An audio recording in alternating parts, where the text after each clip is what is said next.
प्रिय दर्शकों नमस्कार। इंतजार अभी बाकी है धनु राशि के लोगों का। पिछले 7.5 सालों से साढ़े साथी के दुष्प्रभावों को झेलते झेलते जब धनु राशि के जातक थक गए तो साढ़े साथी का अंत तो हुआ 17 जनवरी 2023 को, परंतु जनवरी से अभी महीना है अप्रैल का और परिणाम कहीं से कुछ अच्छा नहीं मिला है। कहीं न कहीं धनु राशि के लोगों के मन में एक कुंठा भी आ गई है कि मेरा समय बदलेगा भी या नहीं। तो मित्रों, समय तो सबका बदलता है, आपका भी बदलेगा। और अब इंतजार के केवल 60 दिन बाकी हैं। गिन लीजिए उंगलियों पर। 60 दिन बाद आपको वह सब कुछ मिलेगा जो साढ़े साथी ने छीना है, जो शनिदेव ने छीना है। हाँ, कुछ आपको एफर्ट करने होंगे, कुछ प्रयास करने होंगे। मिलेगा कैसे, हम यह देखते हैं। तो यह 9 नंबर की राशि धनु राशि, धनु राशि के जातक स्वाभिमानी, संघर्ष करने वाले, परिस्थितियों से लड़ने वाले तो होते हैं, परंतु जब परिस्थितियां लगातार विपरीत रहे तो टूटना तो स्वाभाविक है। परंतु वो घबराने की बात नहीं है। आप टूटे हैं, आप बिखरे हैं, कुछ रिश्ते भी छूट गए होंगे, लोगों ने अपमानित किया होगा, पर धैर्य कभी खाली नहीं जाता। धैर्य का प्रतिफल मिलता ही है। आपको भी मिलने का वक्त आ गया है। प्रिय धनु राशि के मित्रों, तो कैसे 60 दिन में क्या मिलेगा, हम इसकी बात करें। इससे पहले निवेदन है कि वीडियो को लाइक व शेयर कर दें और चैनल पर नए हैं तो सब्सक्राइब कर दें। मित्रों, धनु राशि में मुख्य ग्रहों की बात करें तो शनिदेव 17 जनवरी से यहाँ हैं तृतीय भाव में। धनु राशि के स्वामी देवगुरु बृहस्पति थे चतुर्थ भाव में, अपनी ही राशि में। यहाँ 12 नंबर की उनकी राशि है, यहाँ 11 नंबर की राशि में शनि कुंभ अपनी राशि में है। यहाँ थे गुरु, परंतु अब ये जो 22 अप्रैल बीता है तो 22 अप्रैल को गुरु राशि परिवर्तन करके आ गए हैं धनु राशि के पंचम भाव में यहाँ। और यह मंगल की 1 नंबर मेष राशि है, यह मेष राशि है। मेष राशि में पंचम भाव में गुरु आ गए। तमाशा यह बना कि यहाँ राहु पहले से विराजमान हैं और अभी 30 अक्टूबर तक यहाँ राहु रहेंगे। तो चांडाल योग की चर्चा हुई और चांडाल योग तो होता ही है। तो क्या यह पूरा चांडाल योग 30 अक्टूबर तक धनु राशि के लोगों को परेशानी रहेगी? नहीं मित्रों, मात्र 60 दिन आपकी समस्याएं हैं। उसके बाद आपको गुरु और शनि दोनों देंगे। क्या देंगे और कैसे देंगे? तो यहाँ चांडाल योग भले बन रहा है। गुरु 22 अप्रैल को यहाँ आ गए हैं पंचम भाव में। पंचम भाव होता है ज्ञान का, विद्या का, संधान का, सोचने समझने का, और कहा जाए तो सामाजिक प्रेम और सौहार्द का, आपसी प्रेम का भी होता है। यहाँ गुरु आ गए, गुरु की अमृतमयी दृष्टियां हैं।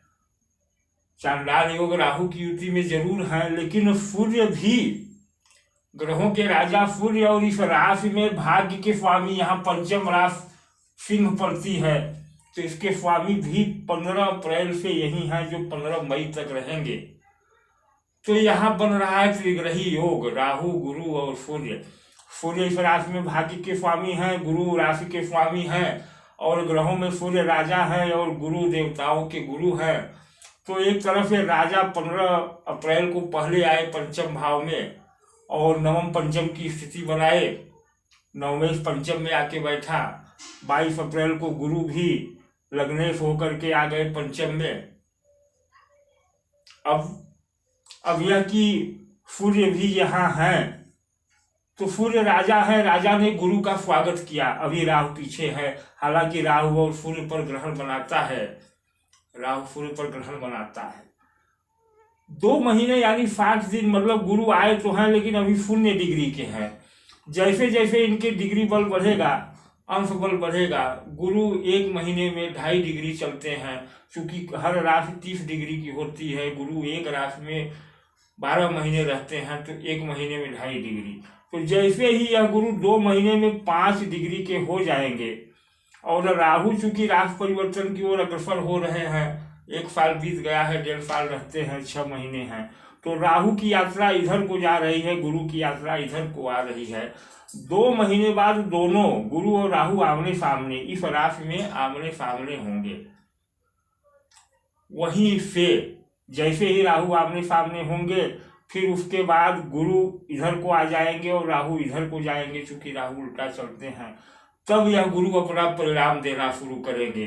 राशि के स्वामी हैं, इनकी 3 दृष्टियां हैं, राहु की भी 3 दृष्टियां हैं। तो अभी राहु की तीनों दृष्टियां जिस भाव पर पड़ रही थी, उस भाव को खराब कर रही थी।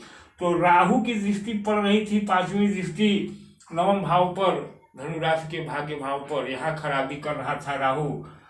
उसके बाद 7वीं दृष्टि पड़ रही थी आय भाव पर, यहाँ तो राहु आय को खराब कर रहा था। और नवम दृष्टि स्वयं राशि या लग्न पर पड़ रही थी, तो लग्न को यानी व्यक्ति को भ्रमित कर रहा था, गलत फैसले करा रहा था राहु, और जिससे दुष्परिणाम मिल रहे थे।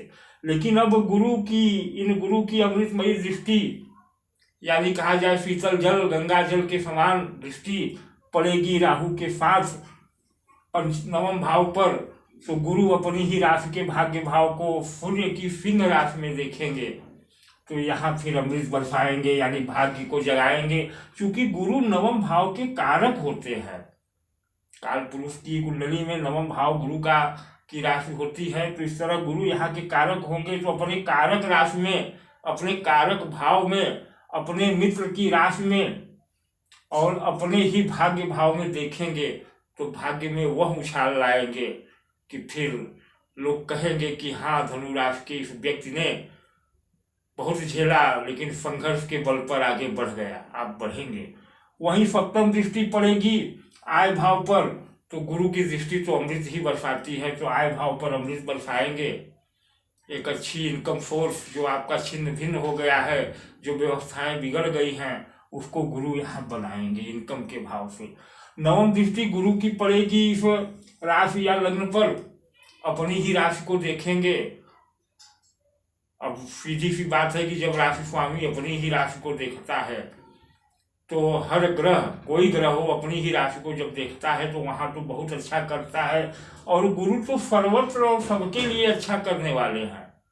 तो यह गुरु अपनी ही राशि को देख करके, जो अभी तक राहु इस राशि को भ्रमित कर रहा था, इस व्यक्तित्व को भ्रमित कर रहा था, उस भ्रम को हटा करके एक दिव्य अनुभूति और एक दिव्य ज्ञान और एक दिव्य सोच देंगे। और जब एक दिव्य सोच व्यक्ति के पास आ जाएगी, तो निश्चित है कि उसके कार्य अच्छे होंगे, वह निर्णय सही लेगा। और जब निर्णय सही लेगा तो इनकम भी होगी और भाग्य भी जागेगा। इंतजार सिर्फ इतना है कि आपको 60 दिन अभी अपनी तैयारियां करनी है। 60 दिन गुरु को मजबूत करना है, इस राशि मंडल को मजबूत करना है, अपने भाग्य को मजबूत करना है। तो मैंने कहा कि एक रत्न धारण करना है। तो धनु राशि के जातकों अपनी कुंडली को दिखवाए। अगर सूर्य यानी नवम भाव के स्वामी सूर्य कमजोर हो या न भी हो, तो भी आप सूर्य का रत्न माणिक क्या पहने, माणिक पहने। क्यों पहने?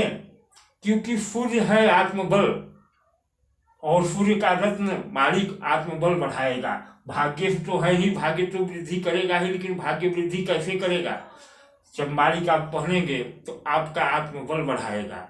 चूंकि 7.5 और राहु की विपरीत स्थितियों में राहु की दृष्टि से धनु राशि के जातकों का आत्मबल ही टूट गया है, आत्मबल ही कमजोर हो गया है। अब संघर्ष में आना है, गुरु सहयोग कर रहे हैं, तो आपको संघर्ष में आना है। संघर्ष के लिए क्या चाहिए? आत्मबल चाहिए। तो आत्मबल अगर चाहिए तो आत्मबल बढ़ाते हैं सूर्य। तो सूर्य का यह रत्न आपको पहने। हर धनु राशि का जातक सूर्य का माणिक रत्न पहने, निश्चित सफलता मिलेगी, मेरा दावा है। हाँ, आप गुरु के पुखराज या टोपाज भी पढ़ सकते हैं, लेकिन उसके लिए देखना होगा कि गुरु की स्थिति कुंडली में कहाँ है, कैसी है। अगर गुरु छठवें, आठवें और 12वें में बैठे हैं तो गुरु की रत्न नहीं पहनना है। लेकिन सूर्य कहीं भी बैठे हों, ध्यान दीजिए, इस पूरे राशि चार्ट में, लग्न चार्ट में सूर्य कहीं भी बैठे हों, क्योंकि सूर्य को छठवें, आठवें और 12वें का दोष नहीं लगता। तो सूर्य कहीं भी बैठे हो, धनु राशि के जातक के लिए सूर्य का रत्न मालिक अत्यंत अनिवार्य है।